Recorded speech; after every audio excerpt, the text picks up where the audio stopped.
decomposition of அமோனியாவுக்கு Kc value கொடுத்திருக்காங்க. அதுல இருந்து formation of அமோனியாக்கு Kp calculate பண்ண சொல்லிருக்காங்க.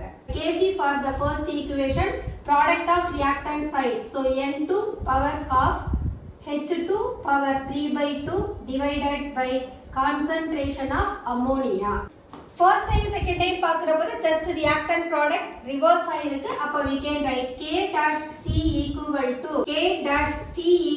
to 1 by Kc the whole square or 1 by 4 the whole square or it is 1 by 16. Del n calculate பண்ணனும், that is Np minus Nr, that is equal to 2 minus 4 equal to minus 2.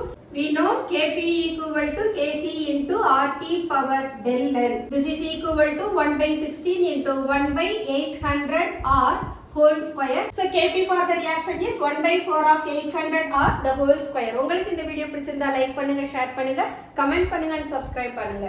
Thank you.